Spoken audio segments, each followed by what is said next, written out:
Gente amada do Senhor, bom dia. Esse é o dia que o Senhor fez, alegremo-nos, regozijemo-nos nele, amém. O Senhor é bom, é fortaleza no dia da angústia, conhece todos que nele se refugiam, amém.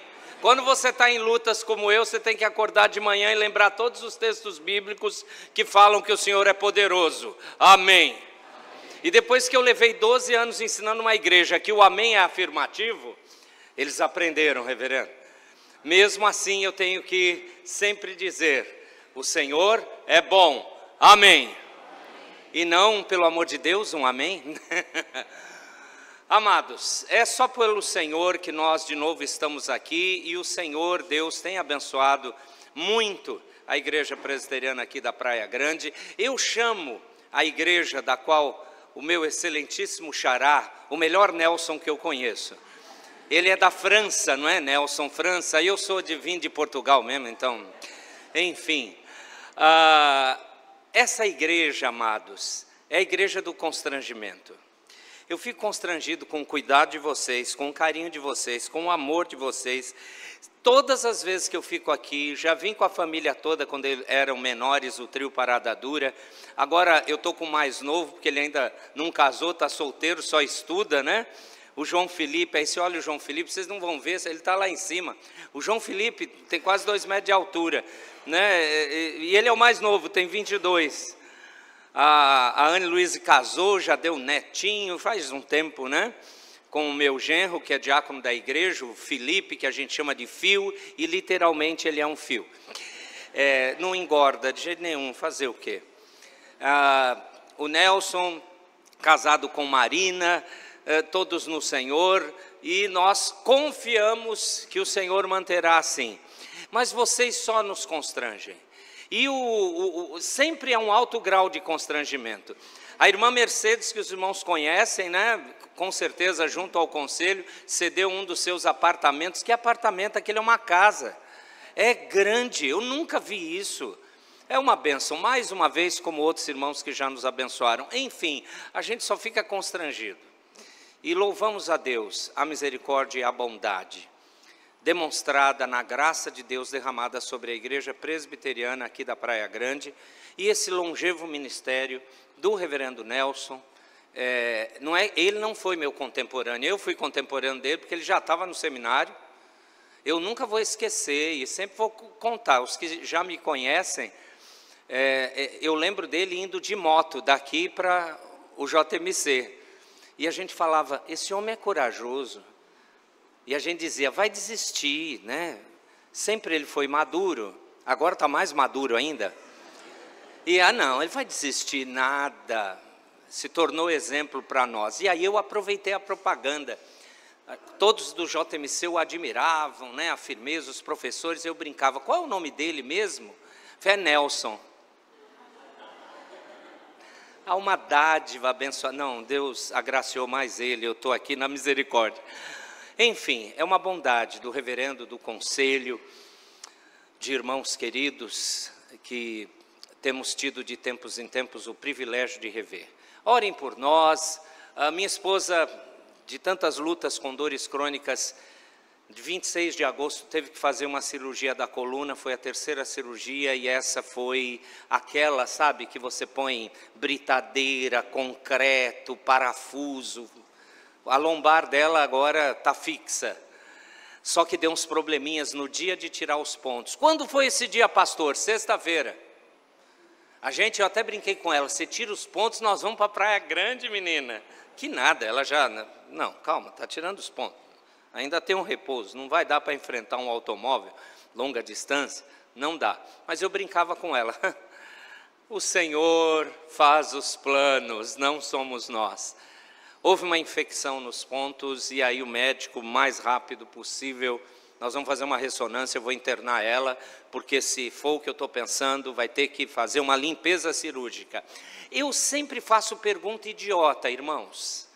Ele disse limpeza cirúrgica, e eu pergunto, o que é isso? E eu já estou imaginando, vai abrir a mulher de novo. Aí ele disse, pois é cirúrgico. Nós vamos ter que abrir de novo e limpar. Aí eu olhei para ela, já pegando o telefone, ela segurou minha mão, você não vai desmarcar com a Praia Grande. Menina, como é que... Deus está cuidando. De fato, Deus cuidou, está cuidando, os outros filhos, genro, nora, estão lá, dormindo lá, cuidando dela, indo no hospital. Enfim, estamos nas mãos do Senhor. Então, o Senhor é bom, em todo tempo, e em todo tempo Ele é bom. Isso colocado, Mateus 18, queridos. Hoje nós vamos usar alta tecnologia, e a tecnologia que nós vamos usar está na sua mão, é a palavra de Deus. Não olha para o telão, não, dessa vez eu não trouxe nenhum slide, nem de manhã nem de noite. É só Bíblia. Se a sua Bíblia tiver letra grande como a minha, o capítulo inteiro vai estar assim, ó, aberto, você nem precisa. Mas se a sua Bíblia for daqueles que tem olhos de águia, talvez você tenha tudo numa página só, ou vai ter que virar a página. A minha Bíblia colocou os 35 versículos em 2 páginas. E eu amei, louvei ao Senhor a divisão que os pastores aqui fizeram.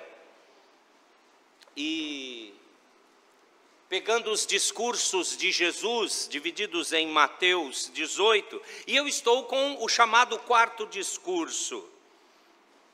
Reverendo Edivaldo Alves, foi ele que fez a divisão, reverendo? É mesmo, pastor auxiliar bom esse. Eu já tenho um lá, ele está indo bem. Você conhece o reverendo Laércio Rios Guimarães?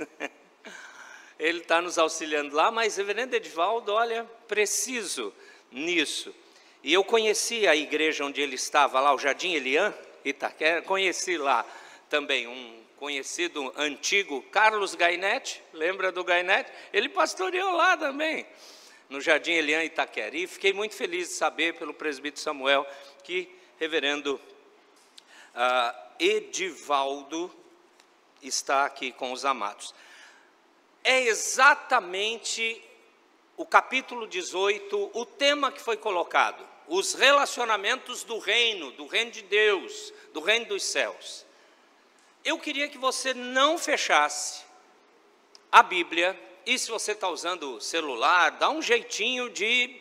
Só isso, tá? Por favor, não dá uns perdidos no Instagram, tá? Fica aqui. Eu sou o pastor da mesa, você percebeu? 1, 2, 3, isso é uma bênção. Os diáconos aqui são uma bênção. Mateus 18, os relacionamentos do reino. Irmãos, a gente gosta, ou eu amo Mateus 18, só por causa de uma coisa que está no meio. Vocês vão adivinhar o que é. Todo presbiteriano gosta disso. Disciplina. Mateus 18, de 15 a 20. Quando eu ouvi o tema, e o reverendo Edivaldo, através do presbítero Samuel, mandou, né, uma explicação que eu queria entender, eu só estava olhando o 15 a 20. Mas quando eu vi que era o capítulo todo, então uma parte será de 15 a 20. Porque convenhamos, amados, é muito mais edificante quando nós podemos estudar todo o contexto de uma passagem, é mais rico. Você tem uma visão geral. E eu queria dar uma estrutura para os irmãos.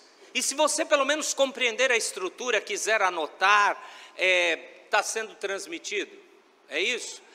Vai para a internet, fica lá no YouTube, lá no canal da igreja, que bom, porque eu não peguei o link e a patroa depois vai querer assistir para ver quanta heresia eu não falei. Ela é fiscal, gente, vocês não conhecem Cristiane. E aí eu vou dizer, e aí, gostou, amor? Pior que professor de seminário, minha esposa. É um nível inatingível. Foi bom o sermão, amor? Olha, eu acho que você pode melhorar. Meu Deus, essa mulher não está contente com nada, mas eu estou feliz com ela. Mateus 18, Eu vou repetir o tema, vocês já decoraram? É o mesmo que já foi dado. Os relacionamentos do reino. Ok. Esse capítulo é importante, ou na verdade tem grande importância para a nossa ética cristã. Esses relacionamentos ou essas atitudes relacionais envolvem a questão de um irmão para com o outro no ambiente eclesiástico, igreja, ou se você quiser ampliar a comunidade da fé. Mas em contrapartida, isso também demonstra, tem poder de testemunhar para as pessoas ao nosso redor. Então, antes de acharmos que é um ensino intramuros, dentro da igreja, para o povo do reino de Deus, isso é uma das ferramentas, para não dizer a principal, que é a própria proclamação do Evangelho, mas é uma das grandes ferramentas para anunciar o poder de Deus em pegar pecadores como nós e alterar nosso caráter, nossas atitudes, nossas perspectivas, e isso é demonstrado em primeiríssimo lugar no nosso relacionamento. Vocês, como eu, são brasileiros, ok? Você está sabendo o que está acontecendo nesse país, não é? A gente lê uma lei, jogam fora a lei e fazem outra coisa. Não falamos mais, há uns de 4 anos, 5 anos para cá, não falamos mais a palavra mentira, falamos narrativas. Percebeu? Você está numa sociedade da nossa cultura brasileira sempre problemática, você está vivendo um momento onde conseguimos chegar num nível de relativização, de tudo se tornar relativo, quase que completo. Eu chamaria de, chegamos no nível de relativizar absolutamente tudo. É isso que é certo? Não, veja bem, alguém vai interpretar de uma outra forma. Mesmo que a lei diga, é isso, mas... Complicado, né? Eu tenho orado muito pelos advogados dos nossos dias, pelos juízes, porque está difícil, né? Você já ficou catedrático em alguns termos? O devido processo legal. Atentado contra, como é que é o nome? A democracia. Já ficou craque nessas frases? Você começou a repeti-las assim? Pois bem, pastor, isso é questão política. Eu sei que o último discurso, ainda bem que não sou eu, vai ser o reverendo que vai falar, né, Edivaldo? 24, 25, né? Que é os sermões escatológicos de Jesus, mas o Senhor Jesus ali ele já havia avisado que nós iríamos passar isso. Eu lembro o nosso antigo mestre, reverendo Augusto Nicodemos, que pregou certa vez recente, que não, a gente está longe de qualquer tipo de perseguição. É engraçado, agora ele foi morar nos Estados Unidos e nós estamos aqui. Eu quase que mando um recado para ele. Reverendo, tá bom aí nos States? Onde tem realmente liberdade de expressão? Pastor, o que é isso? Presta atenção. Quando que vão decretar que o nosso evangelho é discurso de ódio? Porque o Império Romano fez isso. Porque países como Coreia do Norte e outros fazem isso.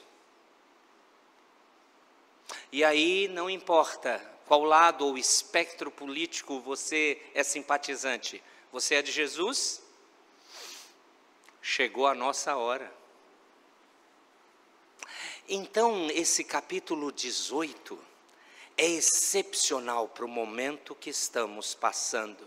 Repito, grande importância para a ética cristã, porque trata das qualidades que deveriam caracterizar as relações pessoais dos cristãos. É isso que Mateus 18 vai mostrar.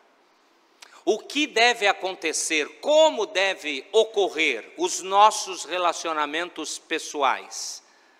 E a começar entre nós, ok? Não foi à toa que no finalmente da celebração da ceia, segundo o evangelista João, lá começou no capítulo 13 a ele narrar, foi até o capítulo 17, mas é exatamente no capítulo 13, antes de terminá-lo, que ele disse aos discípulos: sabe o que vai caracterizar que vocês são do meu povo?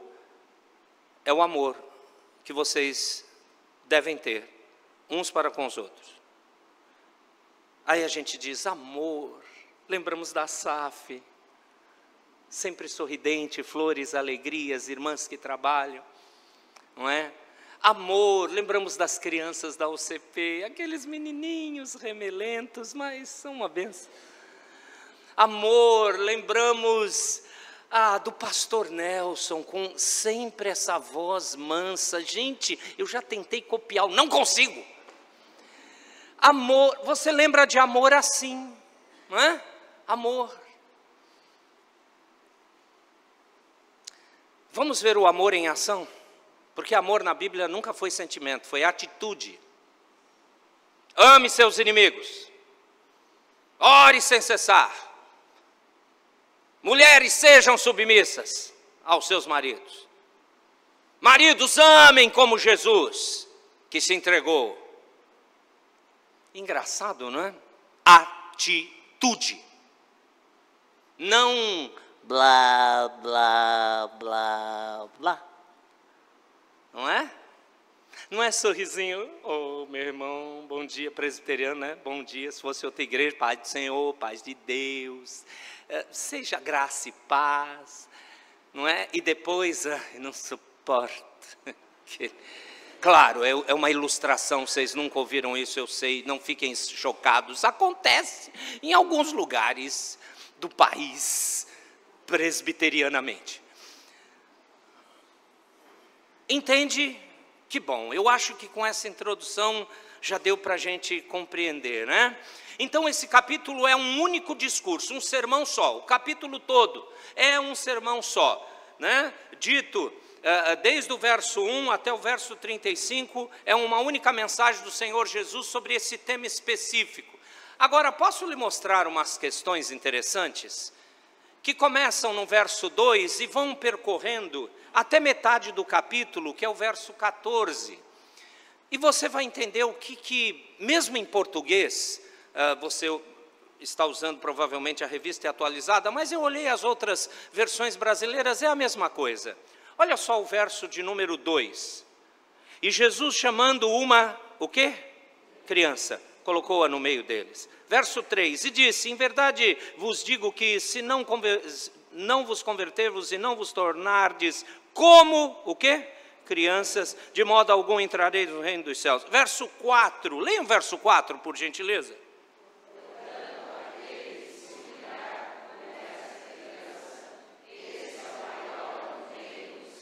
Isso, e o verso 5 completa, e quem receber uma criança, tal como esta, em meu nome a mim me recebe. E aí o Senhor Jesus avança nessa história de criança, mudando para um sinônimo, pequeninos, verso 6, qualquer porém que fizer tropeçar a um desses pequeninos, que creem em mim, melhor lhe fora que se lhe pendurasse ao pescoço uma grande pedra de moinho e fosse afogado na profundeza do mar. Nossa, que terrível. Mas aí, verso 10, leia o verso 10, por favor.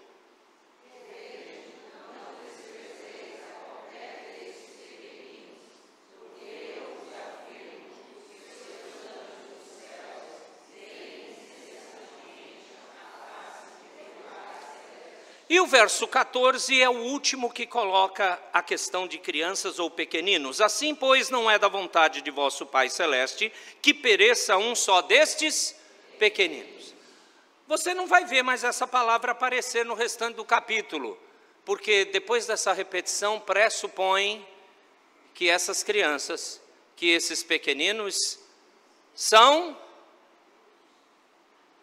somos nós, criança. É isso. O Senhor Jesus está exaltando isso. Olha que interessante. Esse capítulo vai falar da infantilidade do crente.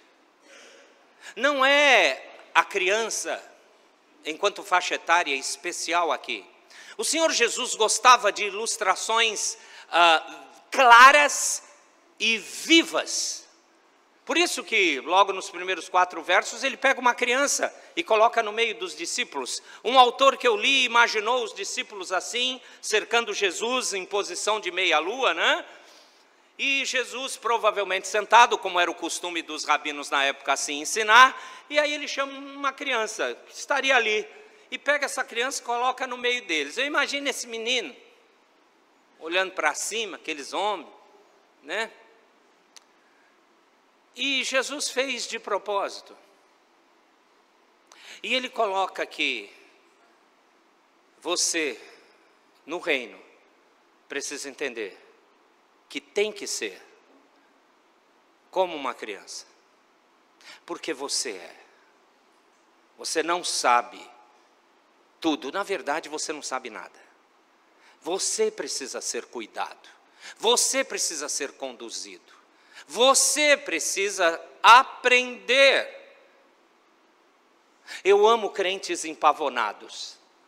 Aqueles que chegam, eu sei, pode deixar, conte comigo. É assim, Jesus acaba com isso aqui. Por isso eu estou usando esse termo. O tema é a infantilidade do crente, e falando diretamente para a realidade de que somos filhos espirituais com todos os pontos fracos que a infância implica. E Jesus diz que ele começa o discurso, o sermão, dizendo que tem que ser assim. Aliás, é essencial para a gente ver e compreender o que esse capítulo ensina para nós, igreja, amados. Como um grupo de crianças espiritualmente imperfeitas, elas devem se dar bem umas com as outras. Viu, criança? Essa é a bênção. Mas rapidamente a gente já quer ser adulto, não é? Não, peraí.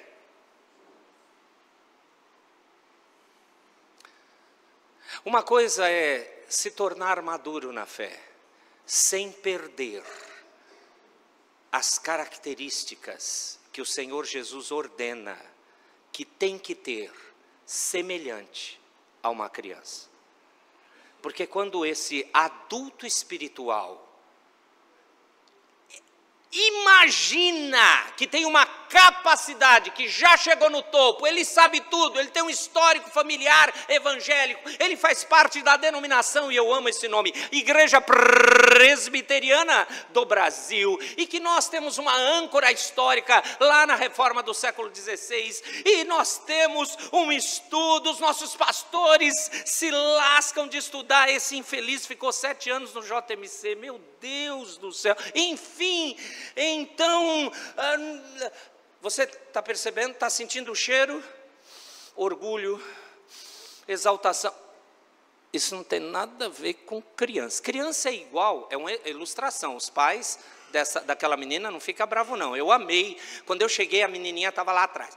Eu quero sentar lá na frente, eu quero lá na frente. Aí o pai, tadinho, veio e a criança veio até aqui. E aí o pai percebeu que ela queria subir. Aí ele deu uma de pai, pegou o menino e ela, mas eu quero ir lá. Isso é uma criança, eu não sei, mas eu quero. E aí tem alguém para ensinar. Existem questões positivas e negativas das características infantis que o Senhor Jesus quer mostrar. Mas você e eu precisamos entender, no reino, somos crianças que precisam ser levadas pela mão, ensinadas sem desistência. Mas Deus faz isso. Amados, as cãs podem aparecer. Eu descobri que tem umas aparecendo agora. Eu vou ficar assim, ó o meu futuro. Mas eu espero ser tão pastoral como o reverendo Nelson foi. Eu sei que ele é um pecador, ele vai dizer isso, mas é uma bênção, né? Se não fosse bênção, não estava aqui, né? Estaria em outro lugar, vocês iam dizer: reverendo, misericórdia, manda outro. Reverendo Edivaldo, vou orar muito pelo senhor. A esposa? Não, vou orar muito por vocês. Tem um menino de 13 anos, né? Que está feliz, que tem praia. Fala para ele aproveitar o máximo possível. Rapaz, olha, irmão, vou orar por ti. Você vai ter saudade de Jardim Eliam, porque esse homem trabalha. Você já está vendo, né? Você chegou esse ano, não foi? Lascou, isso. Mas fé, irmão. Qualquer coisa me chama que eu ajudo. Eu posso ser cocô pastor, não tem problema. Não tem crise. Que bênção. Quando me falaram, presbítero Samuel, né? Presbítero Samuel fala para mim e abre a boca. Ele fala: temos agora um pastor auxiliar. Eu perdi essa. Puxa, eu podia chegar: reverendo, aprenderia aos seus pés. Nelson ao quadrado. Vai ser lindo o slogan. Vocês acordaram? Beleza, vamos voltar aqui. Estamos vendo, ou vamos ver, que o capítulo 18, para o ensino nosso como igreja, é como ser um grupo de crianças espiritualmente imperfeitas que devem se dar bem umas com as outras, levando em conta essa nossa infantilidade, ok? Então existem lições aqui. Vamos caminhar? Deixa o texto aberto, agora nós vamos adentrar com mais vagar no texto. Ok, primeira lição: todo mundo que entra no reino tem que fazer isso como uma criança. Verso 1 a 4. Naquela hora aproximaram-se de Jesus os discípulos perguntando, a pergunta deles, eles vão fazer isso depois mais para frente, ok? Quem é porventura o maior no reino dos céus? Que pergunta humilde, não é? Eles queriam orgulho, exaltação. Você lembra da mãe de Tiago? Tiago e João. Senhor Jesus, no seu reino, põe um filho meu à tua direita e outro à tua esquerda. A mãe, gente, a mãe é uma coisa. Orgulho, exaltação. Eles estavam discutindo isso, muito bem. Verso 2, e Jesus, chamando uma criança, colocou-a no meio deles e disse: em verdade vos digo, se não vos converterdes e não vos tornardes como crianças, de modo algum entrareis no reino dos céus. Portanto, aquele que se humilhar como essa criança, esse é o maior no reino dos céus. Quem receber uma criança tal como esta, em meu nome, a mim me recebe. Primeira coisa, você precisa ser como uma criança para entrar no reino. Você precisa verdadeiramente compreender que você depende, porque é um pecador. Você não tem nada, porque carece de Cristo. Então, o lugar totalmente improvável e que não deveria ocultar exaltados, orgulhosos, mas feridos de alma. Eu gosto dessa frase, mendigos espirituais, que dependem do Senhor e só podem entrar no reino por causa do Senhor. Esse tipo de gente é que faz parte da igreja de Cristo, do reino de Deus. São aqueles que sabem que falham, e eles não se orgulham disso, eles se envergonham. Culpa para eles é o caminho do quebrantamento que os leva à confissão, arrependimento, perdão e mudança de vida. Aonde acontece isso? Só com crentes que foram convertidos pela graça do Senhor. Coloca isso na prática. Você precisa ser humilde. Você precisa tratar o outro. Você pegou o outro com a boca na botija, no meio do pecado. Aí você já vou denunciar, código de disciplina, artigo 9, você já vai para a sentença, né? Artigo 9 já é sentença. Presbítero e pastor sabem disso, eu espero que você saiba. Já vou denunciar. Aliás, Jesus vai dizer como é que é o tratamento, porque todos nós somos pecadores.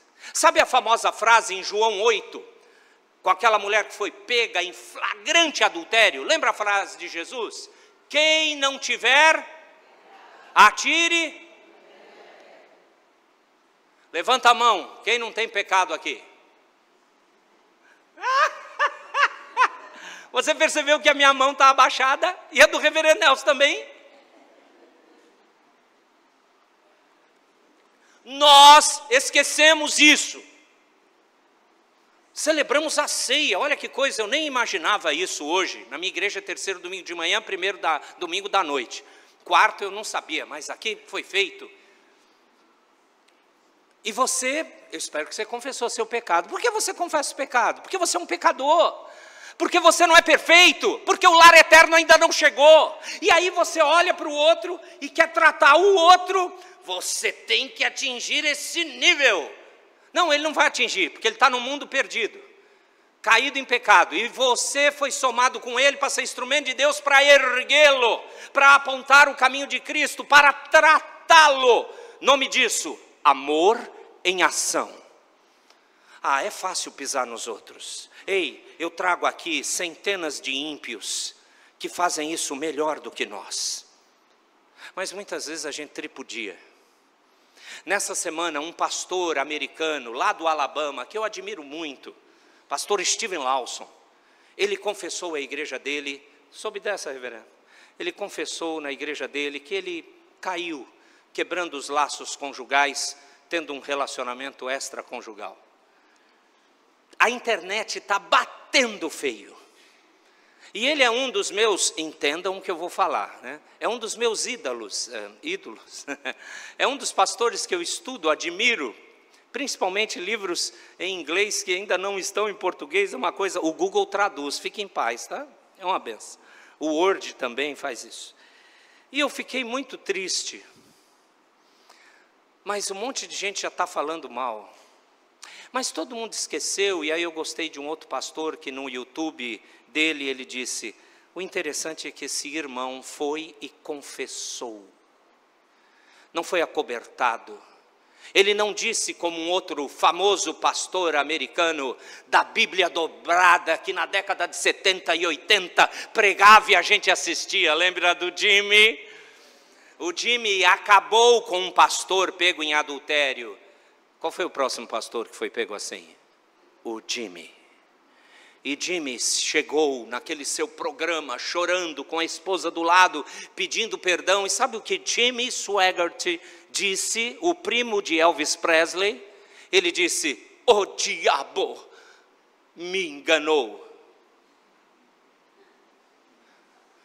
Que o Senhor nos guarde, mas quando nós pecarmos, eu pequei. Meu coração corrupto. O aliado de Satanás é o meu pecado. Mas não foi o diabo. O diabo prepara ciladas. E se você não estiver firme, você pode cair numa delas. Então o incrível é que Steven Lawson disse, eu pequei, eu preciso ser tratado. E ele foi afastado das funções pastorais. Ah, tudo bem, vamos bater palma? Não, vamos nos entristecer.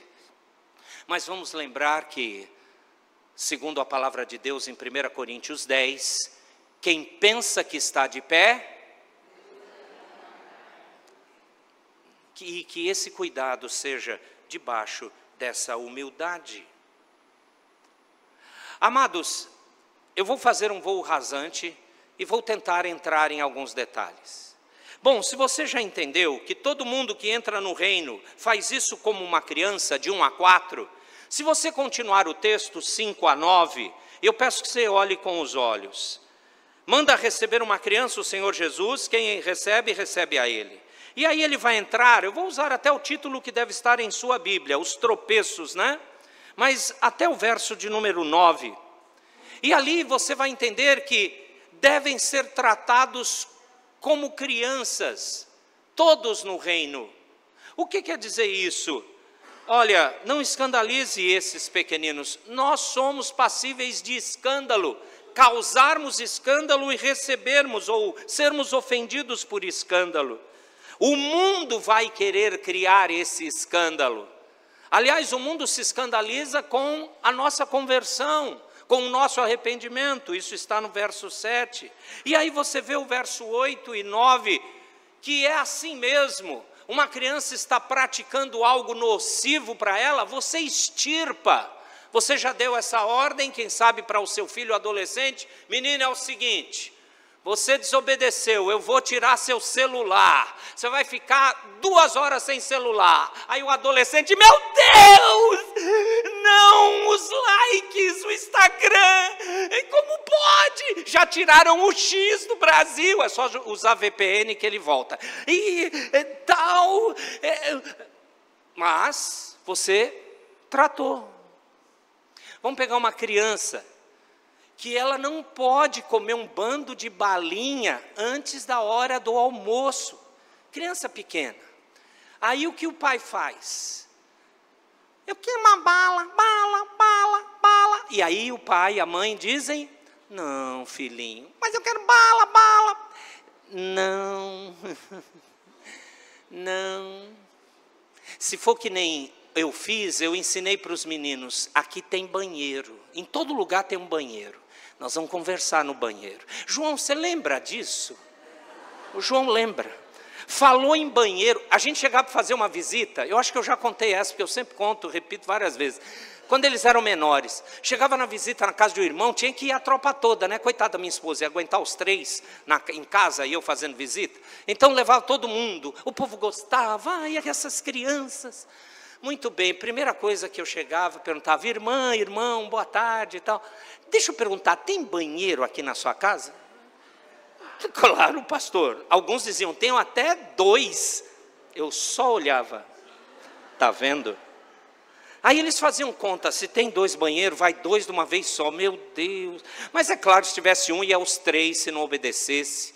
Lembra aquela história? A gente entupia os meninos de comer em casa para chegar lá e só comer um pouquinho. Porque esse povo come, meu. Jesus, que vergonha. Eu estou dando ilustrações que talvez você também já fez com seus pequeninos, quando eles o eram assim, eles eram menores. E por que você radicalmente cortava? Porque você estava educando-os. Verso 8 e 9 falam disso. Agora olhe o verso 10 a 14. Faz uma introdução, Senhor Jesus, e uma parábola. Aquela famosa parábola da ovelha perdida, não a de Lucas 15. Essa que uma saiu, o pastor deixa as demais no aprisco e vai buscar aquela. Aqui você tem o cuidado que devemos ter como crianças. Criança se perde. É Carrefour, não é? Eu lembro de um grande Carrefour que existia, não sei se existe, lá no Taboão da Serra, e a gente estava indo de mudança para Santa Catarina, e a gente estava conhecendo Joinville, e usava Regis Bittencourt, né? Não tinha Rodoanel ali, então a gente pegava desde o início da Regis, e paramos lá para comprar algumas coisas. Bom, o dito cujo do meio, o Nelson, tinha que ser Nelson, o Nelson, ele saiu, pequenininho, saiu andando, e foi um desespero.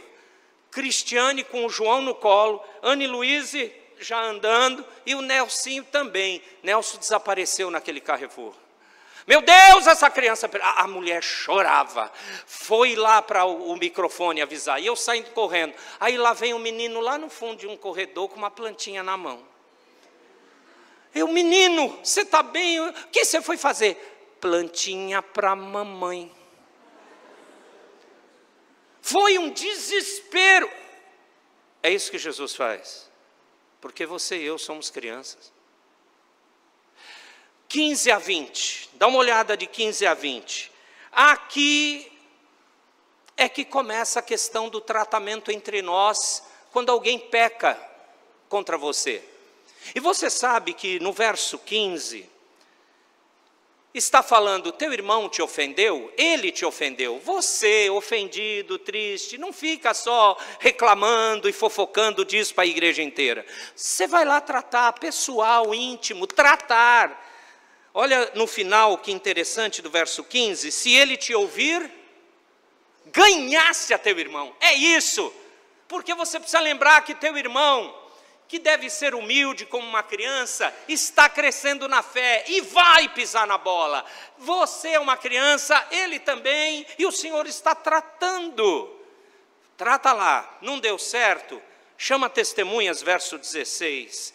E não deu certo, aí chega para a igreja, pede o auxílio pastoral, e aí se não der isso, se é contumaz, se chegar nesse último nível, aí, e tão somente aí, a famosa disciplina eclesiástica acontece e exclusões podem ocorrer, mas exclusões não querem dizer perdeu o reino, perdeu a fé, e essa bendita frase que não sai da cabeça dos brasileiros, perdeu mané, não tem isso, não tem isso, mesmo excluídos, do Senhor pertence a salvação.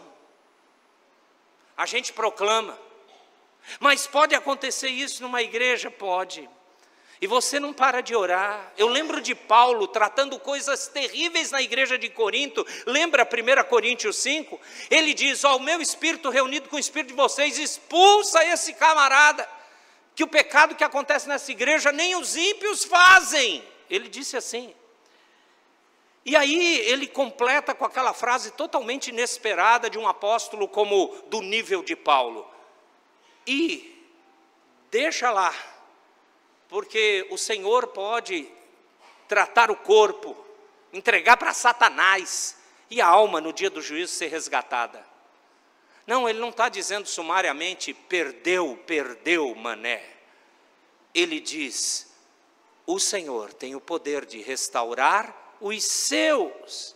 É exatamente esse o ponto do Senhor Jesus até o verso 17. E quando você lê o 18, 19 e 20, que ainda existem crentes dizendo, olha, onde estiverem 2 ou 3 reunidos, é pouquinho, mas tudo bem, Jesus está ali, dá para fazer uma reunião de oração esvaziada, né? Dá para ter um culto de semana com só 10 pessoas, Jesus está aqui. Não, isso aqui quer dizer, concordamos entre nós que o tratamento como criança precisa ser feito, a disciplina, como se disciplina filhos, precisa acontecer, vamos juntos acertar isso, e portanto isso é de concordância ou de correção afirmativa de Deus para com o seu povo. Não tem a ver com culto, que tem pouca gente para animar o coração, né? Você já usou assim? Deixa isso para lá, você está perdoado. Tantos presbiterianos ainda fazem isso, mas não é isso.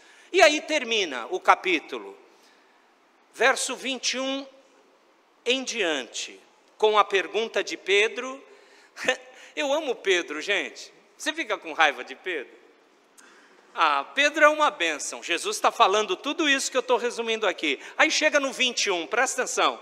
Então Pedro, aproximando-se, lhe perguntou, Senhor, até quantas vezes meu irmão pecará contra mim, que eu lhe perdoe? Até 7 vezes? Amados, aonde estava Pedro que não prestou atenção nos outros 20 versículos? Jesus está falando, olha, para entrar no reino tem que se fazer como uma criança, humildade, você trata as questões como trata uma criança, cuide como uma criança precisa ser cuidada, discipline como filhos precisam ser disciplinados. E aí, só 7 vezes? Porque eu estou já anotando aqui, eu vou dar uma bordoada num desses meus colegas de ministério aqui. Aí você diz, Pedro sem noção. A próxima vez que você ler sobre Pedro, falando isso, e você achar ele é sem noção, posso te pedir uma coisa amorosa e pastoral? Olha no seu espelho, porque você é Pedro. Nós fazemos coisas sem noção, mesmo quando Jesus está gritando a palavra diante de nós. Mesmo quando para todo mundo está claro, mas tem um irmãozinho, uma irmãzinha, tem um casal, tem um filho que não consegue perceber isso. Aí você diz, sem noção, precisa tratar. E aí Jesus responde no 22, leiam o 22, por favor. Verso 22.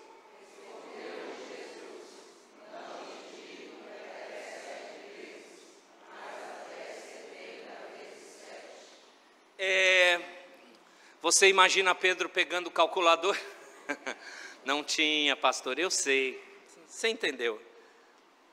Ele era, o Pedro tinha uma profissão pesqueira, né? Ele sabia fazer conta de cabeça, tenha certeza.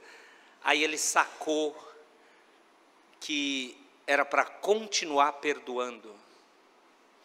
Posso falar uma coisa, antes que você diga que no reino Deus quer pessoas negligentes? Não confunda negligência de Deus que não existe com a misericórdia dele. Sabe por que você vai para o céu? Porque ele é misericordioso. Porque ninguém merece o céu. Ninguém conquistará o céu. Toda a nossa obediência terrena, o melhor crente entre nós, por si só, não é qualificado para o reino.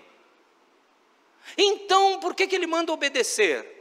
Porque ele quer manifestar a sua graça e ver aquelas crianças que não conseguem, por serem pequenas ou fracas, elas não conseguem carregar um peso maior que o seu corpo, elas não conseguem correr tanto quanto deveriam, elas não conseguem um monte de coisas que pessoas com corpos mais maduros, mais vividos, com mais sabedoria humana conseguem fazer, e aí elas se lançam na mão do Senhor e dizem, não consigo, não posso, mas o Senhor pode.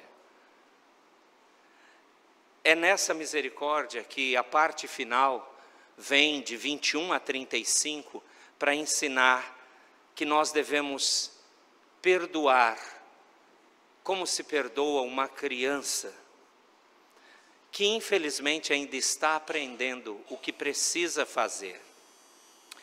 E nessa parábola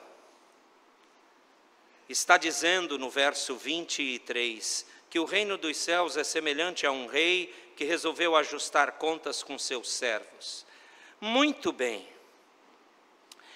esse rei perdoou uma grande dívida de um servo, uma grande dívida. Olha o verso 26, então o servo prostrando-se reverente rogou, sê paciente comigo e tudo te pagarei. E o senhor daquele servo, compadecendo-se, mandou-o embora e perdoou-lhe a dívida. Esse aqui é Deus em relação a nós. E é isso que você precisa aprender em relação ao outro. Sabe, nas cartas do Novo Testamento, você vê esse ensino repetido. Só Paulo fala 2 vezes, em Efésios e em Colossenses. Em Colossenses 3,13, Paulo diz assim, suportai-vos uns aos outros, dá apoio. Perdoai-vos mutuamente, independente de qual seja a queixa contra o outro. Com base em quê? Assim como o Senhor vos perdoou, perdoai vós também.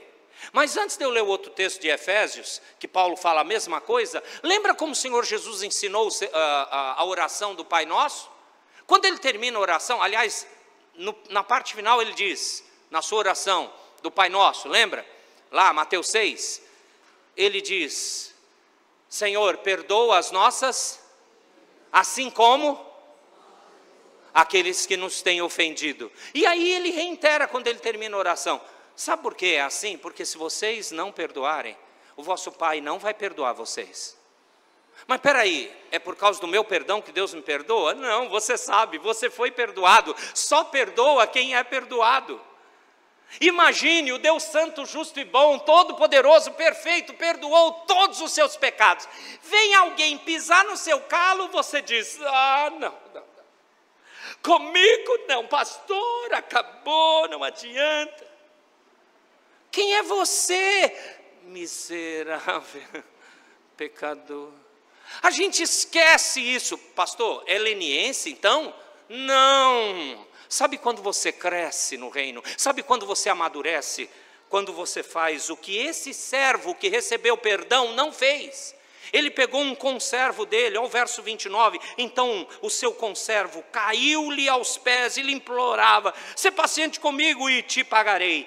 Aliás, a proporção aqui da dívida era infinitamente menor daquilo que ele foi perdoado. Você foi perdoado do inferno. Cristo pagou o preço do pecado no seu lugar. Você não vai mais para o inferno. Aliás, é por isso que eu estou aqui. Qualquer sofrimento do lado de cá do céu é menor do que o inferno. É claro que meu coração está preocupado com a minha esposa e eu estou em oração. Mas esse sofrimento, eu chegar para Deus, reclamar, ou dizer como alguns queridos irmãos nossos: "Eu repreendo, eu amarro, eu não aceito." Você imagina essa cena diante do trono celestial? Está lá o Senhor passivo reinando. Salmo 93, reina o Senhor. Aí chega um pecadorzinho que nem nós, diante, é o seguinte: eu não aceito essa dor, eu não aceito esse problema, eu não aceito esse pecado, eu repreendo. Você imagina Deus pulando do trono? Claro, meu servo, pode deixar, eu vou mudar o meu plano. Porque é isso que continua a acontecer em solo brasileiro. E talvez você já sofreu a tentação de dizer isso para Deus, por causa do acúmulo de problemas que você tem vivido. Eu tenho um acúmulo de problemas. Se eu contar aqui, você chora. E eu não preciso usar os esquemas de comunicação para fazer você chorar. É só eu contar. Você já ficou impactado? A mulher dele está no hospital e ele está aqui. Como ele é piedoso. Não, eu temo o Senhor. E ele disse: quem vai cuidar sou eu. O que adianta eu ficar lá vigiando, brigando com o médico? Por que brigando com o médico? Porque eu já briguei com o médico. Eu disse para ele, quando foi de fazer a cirurgia, eu não queria. Eu disse: o senhor é casado? Ele disse: não, eu sou noivo. Porque é o seguinte, eu amo essa mulher há 31 anos. E eu tenho que cuidar dela. Aí nessa hora veio o Efésios 5:25. Cuidar da esposa como Cristo. Nossa, eu estava me sentindo. Aí ele disse: eu tenho uma noiva. Se a sua noiva estivesse na situação, aí ele, muito educado: seu Nelson, eu faria, porque é necessário. E de fato era, porque o Senhor assim preparou. E eu posso não entender, não compreender, me sentir pesaroso, mas Ele cuida. Eu tenho que lembrar que eu sou uma limitada criança na mão de um Deus pedagogo. Sabe o que significa a palavra pedagogo? Da onde vem pedagogia em grego? Eram os escravos no tempo do Império Romano que pegavam as crianças e conduziam-as até o lugar onde eles iam aprender. É isso que significa o pedagogos. O nosso Deus não é um escravo, mas Ele conduz-nos ao saber do conhecimento transformador dEle. Eu não sei, eu tenho que aprender a depender. Então, amados, eu tenho que entrar no reino como uma criança, eu devo ser tratado e tratar aos outros como tratamos crianças, cuidar como criança, disciplinar como filhos e perdoar como criança, para não ser jogado no final nas trevas exteriores, como é colocado aqui no final do capítulo 18. Olha, verso 34. E indignando-se o seu senhor, o entregou aos verdugos até que lhe pagasse toda a dívida. Verso 35. Assim também meu Pai Celeste vos fará, se do íntimo não perdoardes cada um a seu irmão. Fiz o voo rasante no capítulo 18, ok? Tudo bem? É isso, crianças, estamos em aprendizado. Eu sei que existem coisas positivas sobre as crianças, mas existem coisas negativas. Estamos necessitando de aprendizado. E por isso, eu queria agora colocar 6 qualidades que nós temos que colocar no reino, como vivenciando dentro do reino entre nós. 6 qualidades. Do verso 1 a 4, a primeira qualidade é a humildade, certo? Jesus exige que os seus discípulos se voltem, isto é, vejam que é necessário se converterem da ambição humana, do seu rude egocentrismo. E essa conversão do ego para Deus, do pecado para a graça, implica tornar-se semelhante aos pequeninos. E é óbvio, meus irmãos, à luz dessas palavras, que Jesus está dizendo, a não ser que se convertam e se tornem semelhante a criancinhas, vocês não entram no reino. Exatamente o que ele quis dizer quando ele declarou essa solenidade, é que se quisessem entrar no reino dos céus, os discípulos tinham que tornar-se semelhante a crianças. Uma criança tem simplicidade, ela não entende complexidade de várias coisas. Essa criança é uma criança porque ela tem fraqueza, e ela obedece, sim. Ela é despretensiosa. Uma criança fica feliz com um brinquedinho desse tamanho. Só quando a gente fica maior que os brinquedos crescem, disse um irmão, quando me mostrou a Pajero que ele comprou. Falou, o brinquedo só cresce, pastor. Aí eu falei, Senhor, o Senhor tem razão, todo mundo é criança. Humildade e confiança. Só a pessoa que possui humildade própria de um menino é que é um cidadão no reino dos céus. A ambição pessoal, o prestígio, a publicidade, o benefício individual são motivos que não têm nenhum lugar na vida do cristão. O cristão é a pessoa que se esqueceu de si mesma em sua devoção para com Cristo e em seu serviço ao próximo. Aliás, quem não se dignou a continuar sendo Deus para salvar pecadores? Quem fez isso? Cristo. Por quê? Para você fazer agora. Chegam para você, você errou. Eu errei. Me ajuda a eu me arrepender e ficar firme com o Senhor. E não. Eu não fiz nada, a culpa não é minha, vou arranjar um terceiro. Não, falhamos. Pastores, presbíteros, diáconos, professores de escola dominical, membros de igreja, não importa. Falhamos e é nisso que o Senhor nos quebra e nos faz crescer. Primeiro, humildade, ok? Qual é o primeiro? Segundo, de 5 a 7, é a responsabilidade. O maior dos pecados é ensinar outro a pecar. Isso é terrível. O especial de se tratar com um irmão mais fraco, mais jovem, com menos experiência, é exatamente isso, não fazer ele tropeçar.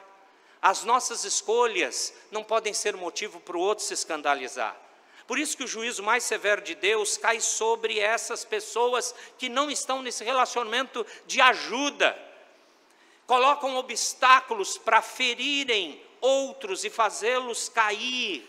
O cristão é um homem, uma pessoa que sempre tem presente o fato de que é responsável pelo efeito que sua vida, suas ações, suas palavras, seu exemplo tem sobre os demais.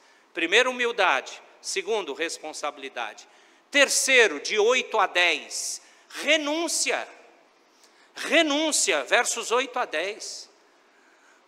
Um cristão é uma pessoa que está disposta a tirar da vida, a extirpar da sua vida coisas que vão impedir a sua obediência ao Senhor. Por isso que somos tratados como uma criança, para a gente então crescer na fé. Entendem isso? Muito bem. Quarta atitude, vamos ver, até agora tem humildade, responsabilidade, renúncia. Quarta, preocupação individual. Está de 11 a 14. Preocupação individual é isso mesmo. Se Jesus é aquele que buscou a ovelha perdida, porque ela não tinha noção do que estava fazendo, nós também temos que ter essa preocupação individual. O crente nunca pensa em termos de multidões, ele pensa em termos de pessoas. Para Deus, nenhum homem carece da importância e ninguém se perde no meio da multidão. Para o cristão, todo homem é importante, todo homem é uma criatura de Deus, que se perder deve ser achado. Então a gente não fica, mesmo na igreja presbiteriana, pensando assim, faz tempo que eu não vejo fulano na igreja, o pastor não está fazendo o trabalho dele, tem até auxiliar, mas ninguém vai atrás. Isso é papo presbiteriano. Eu sou pastor há 24 anos, eu já ouvi isso, não me vem com essa história. Não, desculpa, perdão, é só aqui na Praia Grande que vocês não falam isso. Mas no resto do planeta, é os presbíteros, entende? Não, eu estou vendo que o irmão vai saber o que aconteceu. Vamos dar uma ligada? Vamos mandar um zap, um WhatsApp? Na minha igreja é Telegram, tá? A gente usa Telegram. Vamos mandar um Telegram, vamos ligar, vamos, sei lá, falar no Instagram, até no Instagram você consegue falar. O que está acontecendo? Sentimos sua falta. Eu nunca vou esquecer, há uns anos atrás, lá na nossa igreja, um casal chegou e disse assim, pastor, eles vieram de fora, foram, pela graça de Deus, convertidos, e depois de um tempo de membresia, sabe uma coisa que eu amo na nossa igreja? É quando as pessoas reparam se a gente está bem ou não, e até mandam mensagem. É claro que eu fiquei feliz e orgulhoso, porque a nossa igreja, sempre a gente precisa relembrar, irmãos, acolhimento, irmãos, tratamento. Mas eu fiquei feliz quando eu nem sabia como essa pessoa estava, mas um irmão, uma família, percebeu e foi lá, e depois nos reportou, mas reportou com essa pessoa já firme de novo, tratou a dificuldade. Isso é uma preocupação individual, como o Senhor ilustrou na parábola da ovelha perdida. Quinto e penúltima qualidade, disciplina que tem como objetivo comunhão, é o famoso de 15 a 20. É para tratar? Nessas degradações que nós vimos? Sim. Nesses passos? Sim. Mas é com o objetivo de manter comunhão. Você consegue resumir até agora? Para mim é fácil porque eu estou lendo aqui. Vamos lá. Primeiro, humildade. Segundo, responsabilidade. Terceiro, renúncia. Quarto, preocupação individual. Quinto, disciplina que visa comunhão. Vamos terminar? Qual será o sexto e último? Dos versos 21 a 35. Outra coisa que é perto de misericórdia. Perdão. O sentido do perdão do cristão se apoia no fato de que ele mesmo foi perdoado, perdoa aos outros, assim como Deus, pela graça de Cristo, o perdoou. Amados, é isso. Mateus 18 ensina que Jesus repreendeu os seus discípulos pelo seu orgulho, o seu desejo de grandeza aqui na terra, e lhes falou esses elementos. Eu gosto de resumo. Vamos resumir tudo isso? Como é que a gente resume? Você pode resumir em 3 elementos. Verso 1 a 14, humildade. Verso 15 a 20, honestidade. Verso 21 a 35, perdão. Pronto. Se eu podia já ter falado isso, poupava nosso tempo. Eu sei, vocês me perdoam? Eu sou uma criança que estou aprendendo. Pelo menos os 3 últimos dá para guardar. Primeiro, humildade. Depois, honestidade. E por fim, perdão. Podemos ficar de pé para orarmos?